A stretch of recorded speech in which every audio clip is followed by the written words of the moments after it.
ଅତାବିରାରେ ବିଶାଳ ଚାଷୀ ସମାବେଶ ହେଇଛି ବିଭିନ୍ନ ଦଫା ଦାବି ନେଇ ମୁଖ୍ୟମନ୍ତ୍ରୀଙ୍କ ଦୃଷ୍ଟିଗୋଚର କରାଯାଇଛି କାହିଁକି ବିଜେଡି ଆନ୍ଦୋଳନ କରୁଛି କ'ଣ କହିବେ?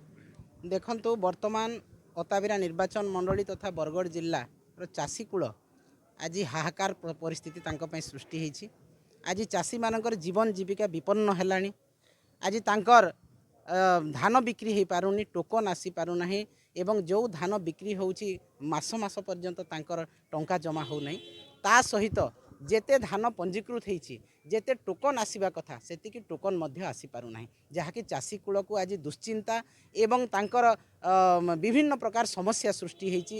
ଧାର ଉଧାର ଆଣିଥିବା ଚାଷୀ ଆଜି ମାନସିକ ଦୁଶ୍ଚିନ୍ତାରେ ରହୁଛି। ତେଣୁ ଆଜି ସମଗ୍ର ଚାଷୀ କୂଳ ସରकारଙ୍କୁ निवेदन करने सरकार को दाबी रखापी जे चाषी कूल को प्रकृत न्याय दि जाऊ, तांकर समस्त चाषी जहाँ पंजीकृत होती जमी सबू टोकन दि जाऊ, ठीक समय मंडी धान उठा जाऊ, कटनी छटनी जो 5 ରୁ 7 किलो पर्यंत कटनी छटनी करा दलाल राज चली दलाल राज गुंडा राज बंद करा जाऊ एवं जो चाषी वर्तमान डिसेम्बर मासरे धान बिक्री सारिबा कथा वर्तमान पर्यंत धान बिक्री हो पारने। ए सबू समस्या को नहीं आज चाषी कूल आज गोटे बैठक होता अताबिरा ठारे एवं यही बैठकर निर्यास जे आगामी दिन में जहाँ समस्या आम दाबीपत्र देचु माननीय मुख्यमंत्री को तहसीलदार को जरिया से ही सबू दाबी जदि पूरण नहला आगामी दिन राजरास्ता अवरोध कराहब एवं समस्त सरकारी दफ्तर को बंद करने आम निष्पत्ति नहीं।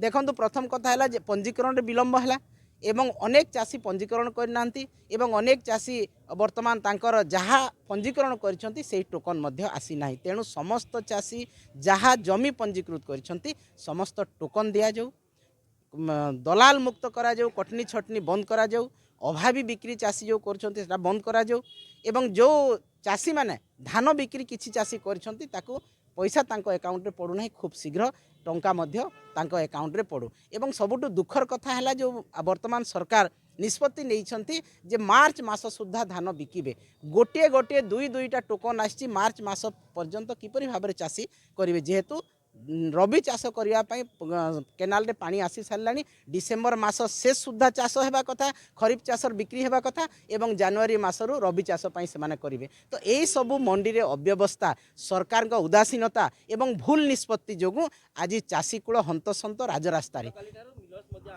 देखो मिलर्स आंदोलन करिसेंती, मिलर्स आंदोलन कले मिलर्स चाउल उठिला नहीं, सर्वर डाउन है, इंटरनेट आसला नहीं, ये चाषी कौन पाई दायी हम? चाषी कहीं दायी हम? चाषी धान करिछि आपण माने सरकारी नेट रेट रे जहाँ घोषणा करिसेंती 3169 टंका देकी धान किणिकी नेबे, चाषी कहीं जानिबो ए सब असुविधा। तेणु आमर दृढ़ दाबी जे चाषी को आहुरी विपद रे न पके तांकर जीवन को जीवन जीविका को विपन्न न करी आमर दाबी शीघ्र पूरण करा जाऊ, नहेले आगामी दिन रे समस्त चाषी कूल बाहरी सरकार विपक्ष रे बाहरी राजरास्ता अवरोध कर। बीजेपी रे विधायक माने कहछन जेनेतिक उद्देश्य नै सरकार के मतदान करिया पर एबोली चाषी आंदोलन कराइछि, चाषी थारु सब धान किना जाय बोली मुख्यमंत्री प्रतिश्रुति दिसंती। देखंतु कोन राजनीतिक उद्देश्य करूछि कि? देखंतु तांकर राजनेता मानकर जो मंतव्य जे किए कहिला नौटंकी करूछंती, किए कहिला चाषी माने आत्महत्या न कले आमे केमती जानिबु जे चाषी धान बिक्री करि पारु नाही। एई भलिया जो तांकर मंतव्य रहुछि जोटा पागलामी, यही मंतव्य को आम दृढ़ भाव में निंदा करुचु, खंडन करुचु जे चाषींकर प्रकृत समस्या मार्केट को आसी बुझंतु। तांकर विधायक माने मार्केट बुलु नाहंती, तांकर विधायक माने आसिक चाषी सहित देखा करू नाहंती एवं से माने जानि परिबे केमती जे प्रकृत चाषीर असुविधा कौन होईछि। तेणु आसंतु प्रैक्टिकल कथा बुझंतु, देखंतु चाषीर कौन असुविधा होछि एवं एसी रूम भितरे कार भितरे बसी ठन ठन कथा कहतु नहीं एवं नौटंकी कथा कहतु नहीं। आमे दया करी तांको अनुरोध करूछु। देखो आज तो आम जिला स्तर प्रथम थर यहाँ आंदोलन आरंभ करूँ। आगामी दिन में समस्त कार्यालय सरकार बंद करा जिवो, राजरास्ता बंद करा जिवो एवं चाषी मानकर जहाँ डिमांड आम देइछु सब होचे न्याय्य दाबी। से न्याय्य दाबी की सरकार जदि न मानती ताले आहुरी उग्ररु उग्रतर हो पारिबो।